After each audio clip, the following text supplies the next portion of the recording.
UPA की जब सरकार थी 2011 में बाबा रामदेव का रामलीला मैदान में बड़ा आंदोलन चल रहा था, अन्ना का आंदोलन चल रहा था, तो लोग गए थे, मंत्रियों का पूरा समूह गया था उनसे बातचीत करने के लिए। बातचीत हुई, जो हुआ आपको मालूम है।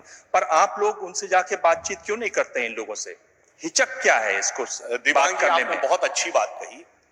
भारत में अनेक आंदोलन हुए, पर यह आंदोलन अपने आप में विचित्र है। अभी आपने इससे पहले अन्ना आंदोलन हुआ था, तो अन्ना आंदोलन में क्या था? बाकायदा एक डिमांड थी, इन भ्रष्टाचार के केसों पे कार्रवाई चाहिए, ये विधेयक चाहिए, और उसके बाकायदा संयोजक नियुक्त थे।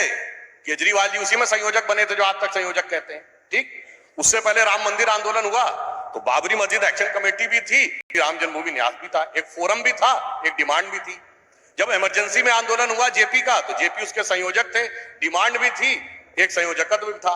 आजादी से पहले चले जाइए, साइमन कमीशन तो एक डिमांड थी, रोलेट एक्ट तो एक डिमांड थी, सविनय अवज्ञा आंदोलन एक डिमांड थी।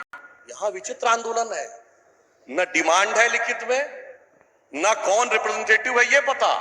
हवा में बात कर लो, न कागज पे कुछ, न जमीन पे कुछ। और उसके बाद भी मेरी उनके सुधांशु जी, अगर ये जो बात कर रहे हैं, एक तो आप पूरे जो आंदोलन वहां खड़ा हुआ है, एक तरीके को बहुत आप उनको हल्का करके बिल्कुल खत्म कर दे रहे हैं। पर मैं आपसे ये पूछ रहा हूं, अगर ये बात ऐसी ही है तो आपका काम बहुत आसान है। तो अब तो आप जाके उनसे बातचीत कर लीजिए और कहिए कि भाई आपके पास कोई डिमांड तो नहीं है, डिमांड तो लेकर आइए। आपको हिचक कहां है? आप वहां जाते क्यों नहीं है? अगर भाई बात किससे की जाए ये तो बताइए। बहुत मजेदार बात है, वो लोग अपने मुंह से बोलते हैं 4-5 हजार लोग बैठे हैं, 4-5 हजार उनके हिसाब से 100 करोड़ के कम से कम 15 करोड़ के प्रतिनिधि हैं, मगर 4-5 हजार अपने में से 4-5 नहीं चुन पा रहे हैं। इतना विश्वास है एक दूसरे के प्रति, कौन जाके क्या बोल देगा। फिर भी मेरी उनके प्रति सहानुभूति है, जानते हो, क्योंकि जो पार्टी गई शाहीन बाग में, जिनके नेता गए, उनकी तो 67 सीटों पर जमानत जब्त हो गई थी। और जो गया नहीं, उसने कहा मैं तो हनुमान चालीसा पढ़ूंगा, 100 बार गरज हो तो वोट देना, नहीं तो मेरे ठेंगे पे। और उसके बाद वो जीत गए। जलवे से अमानतुल्लाह खां 73 हजार से जीते और अभी भी नहीं आ रहे हैं, उनके पास नहीं जा रहे हैं दिल्ली विधानसभा में उठाने। तो उनके ऊपर तो मुझे एक लाइन याद आती है, पुराना गीत है, आपने सुना होगा, रहा गर्दिशों में हरदम मेरे इश्क का सितारा। आगे की लाइन उन पे फिट है, ये हमारी बदनसीबी जो नहीं तो और क्या है, कि उसी के हो गए हम जो ना हो सका हमारा।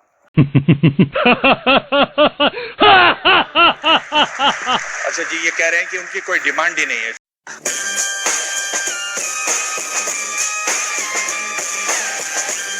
तो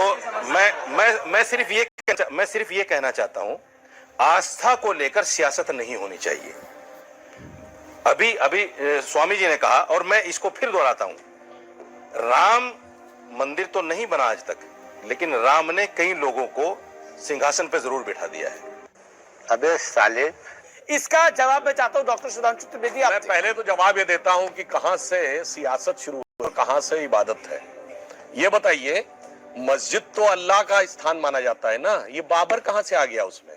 आपने कभी सुना पृथ्वीराज चौहानी मंदिर? सर, हम तो कभी आपने सुना बाबर की? कभी आपने सुना हर्षवर्धन का मंदिर? बाबर की 70 साल में आधा दर्जन वोट के निर्णय हमारे पक्ष में है, इसलिए हमें विश्वास है कि कोई किंतु परंतु नहीं है, अकाट्य तर्क है, इसलिए किसी प्रकार का कोई हमारे मन में संशय नहीं है। अब दूसरी बात ये है, अरे सवाल ये है, अरे चुनिए, अब चलिए ठीक है, अब एक मिनट, आज जो फैसला उसे मानते हैं आप? बोलिए, मानते हैं कि नहीं? सुप्रीम कोर्ट ने परमिशन दी है वहां मूर्तियां रख के पूजा करने की, आज वो मंदिर है, मानते हैं कि नहीं? पहली बार मैंने सुधांशु जी को इतने रौद्र रूप में देखा है। थोड़ा शांति महाराज। मेरे अब रौद्र रूप की जरूरत भी है भाई। बहुत दिन सुन लिए ठुमुक चलत रामचंद्र बाजत पैजनिया, अब जरूरत पड़ी तो धमक चलत राम हालत लंजनिया।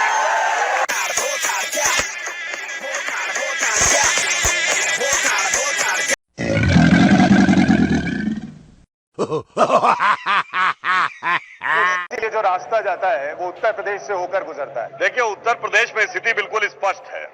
कांग्रेस वोट कटवाने के लिए चुनाव लड़ रही है, सपा और बसपा अपनी अपनी जमीन बचाने के लिए चुनाव लड़ रही है, सरकार बनाने के लिए सिर्फ भारतीय जनता पार्टी चुनाव लड़ रही है।